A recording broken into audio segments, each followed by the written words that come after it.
നമസ്കാരം, മലയാളി വാർത്തയിലേക്ക് സ്വാഗതം. സിറിയയിൽ ബാഷർ ഭരണകൂടത്തെ അട്ടിമറിച്ച് അധികാരത്തിൽ വന്ന വിമത സംഘടനാ നേതാവ് അഹമ്മദ് ഹുസൈൻ അൽ ഷാറ, അതായത് ജലാനി, റഷ്യയുമായി വളരെ അടുത്ത ബന്ധം നിലനിർത്താൻ ആഗ്രഹിക്കുന്നതായിട്ടുള്ള റിപ്പോർട്ടുകൾ പുറത്തേക്ക് വരുന്നുണ്ട്. ഇതിന്റെ ഭാഗമായിട്ടാണ് ഇസ്രയേലിനോടുള്ള ഈ വെല്ലുവിളി.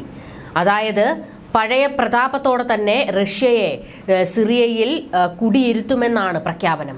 ഇതോടുകൂടി മറ്റൊരു പ്രതിസന്ധി ഇസ്രയേലിന് നേരെ ഉയരുന്നത്, റഷ്യ സിറിയയിൽ വീണ്ടും ചുവടുറപ്പിക്കുമ്പോൾ ഇറാനും അതൊരു പിടിവള്ളിയായി മാറുകയാണ്.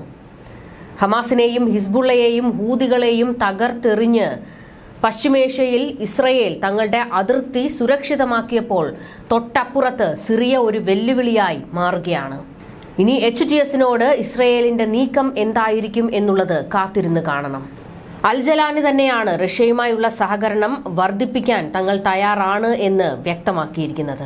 ബ്രോഡ്കാസ്റ്റർ അൽ അറബിയുമായുള്ള അഭിമുഖത്തിൽ റഷ്യയിലെ സൈനിക സ്ഥാപനങ്ങൾ രാജ്യത്ത് നിന്ന് പിൻവലിക്കാൻ തന്റെ സർക്കാർ ആവശ്യപ്പെടില്ല എന്ന് ജലാനി വെളിപ്പെടുത്തിയിരിക്കുന്നത്. ലോകത്തിലെ ഏറ്റവും ശക്തമായ രാജ്യവുമായി നല്ല ബന്ധം നിലനിർത്തുന്നതിൽ സിറിയയ്ക്ക് തന്ത്രപരമായ താൽപര്യങ്ങളുണ്ടെന്നും ജലാനി പറഞ്ഞു. റഷ്യ ഒരിക്കലും സിറിയയിൽ നിന്ന് പോകാൻ ആഗ്രഹിക്കുന്നില്ല എന്നും ജലാനി വെളിപ്പെടുത്തി. റഷ്യയുമായി കൈകോർക്കുന്നതിന് പിന്നിൽ സിറിയയിൽ അമേരിക്കയും ഇസ്രയേലും നടത്തുന്ന ആക്രമണത്തെ ചെറുക്കുക എന്ന ലക്ഷ്യമാണ് ജലാനിക്കുള്ളത്. ഇസ്രയേലിനെ സംബന്ധിച്ചിടത്തോളം സിറിയയിൽ റഷ്യ നിലയുറപ്പിക്കുന്നത് വലിയ അപകടം തന്നെയാണ്. ഈ പറഞ്ഞതുപോലെ തന്നെ ഇറാൻ അവിടെ വീണ്ടും ശക്തമാകുമോ എന്നുള്ള ഒരു ഭയമുണ്ട്. ഇത് മാത്രമല്ല, സിറിയയിലെ നിരവധി വിമത ഗ്രൂപ്പുകളെ കയ്യിലെടുക്കാൻ റഷ്യയ്ക്ക് കഴിഞ്ഞാൽ അത് വീണ്ടും സിറിയയിൽ ഒരു ഭീകര ഭരണകൂടം നിലനിൽക്കുന്നതിന് തുല്യമാണ്. അത്തരത്തിൽ വലിയൊരു ഭീഷണിയായി വീണ്ടും സിറിയ മാറുമോ എന്നുള്ള ആശങ്ക അമേരിക്കയ്ക്കും ഇസ്രയേലിനുമുണ്ട്. ജലാനിയുടെ പ്രഖ്യാപനം ഇപ്പോൾ വലിയ കരഘോഷത്തോടെയാണ് ഇറാൻ ഏറ്റെടുത്തിരിക്കുന്നത്. സിറിയയിൽ റഷ്യയെ നിലയുറപ്പിക്കും എന്നുള്ളത് ഇറാനെ സംബന്ധിച്ചിടത്തോളം ശുഭസൂചനയാണ്.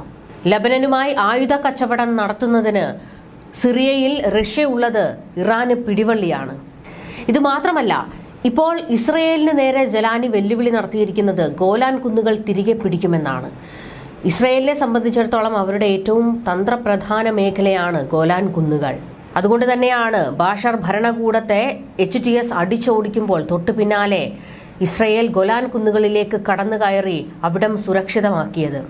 കാരണം ലബനനിലെ ഹിസ്ബുള്ളകൾക്ക് ഇസ്രയേലിലേക്ക് ആക്രമണം നടത്താനുള്ള ഏറ്റവും തന്ത്രമേഖലയാണ് ഗോലാൻ കുന്നുകൾ.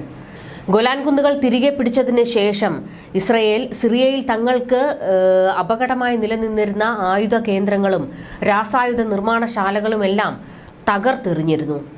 തുടക്കത്തിൽ ഇസ്രയേൽ നടത്തിയ ആക്രമണങ്ങളെ ജലാനി എതിർത്തിരുന്നില്ല. എന്നാൽ പിന്നീട് അതിശക്തമായ ആക്രമണം ഇസ്രയേൽ നടത്തിയതോടെ ഇസ്രയേൽ ഡമാസ്കസിലേക്ക് കടന്നു കയറുമോ എന്നുള്ള ഒരു ഭീതി ഉയർന്ന ഘട്ടത്തിലാണ് ജലാനി ഇസ്രയേലിനെ വെല്ലുവിളിച്ച് രംഗത്ത് വന്നിരുന്നത്. എന്നാൽ ഇപ്പോൾ ജലാനി പ്രഖ്യാപിക്കുന്നത് റഷ്യയെ തങ്ങൾ സിറിയയിൽ നിന്ന് മാറ്റില്ല എന്നുള്ളതാണ്. ഇത് ഇസ്രയേലിനോടുള്ള ഒരു മുന്നറിയിപ്പാണ്. റഷ്യയുമായുള്ള സഖ്യം വിദേശ ശക്തികളുടെ മേധാവിത്വം സിറിയയിൽ നിന്ന് ഒഴിവാക്കാനാണെന്നാണ് പുറത്തുവരുന്ന റിപ്പോർട്ടുകൾ. രാജ്യത്തിന്റെ മെഡിറ്ററേനിയൻ തീരത്ത് സ്ഥിതി ചെയ്യുന്ന എയർബേസും ടാർട്ടസിൽ ഒരു ലോജിസ്റ്റിക് സപ്പോർട്ട് സെന്ററും റഷ്യയുടെ അധീനതയിലുണ്ട്. 2017 റഷ്യയും സിറിയയും തമ്മിലുണ്ടാക്കിയ കരാർ പ്രകാരം 49 വർഷത്തേക്ക് റഷ്യൻ സൈന്യത്തെ സിറിയയിൽ വിന്യസിക്കാനും അധികാരമുണ്ട്.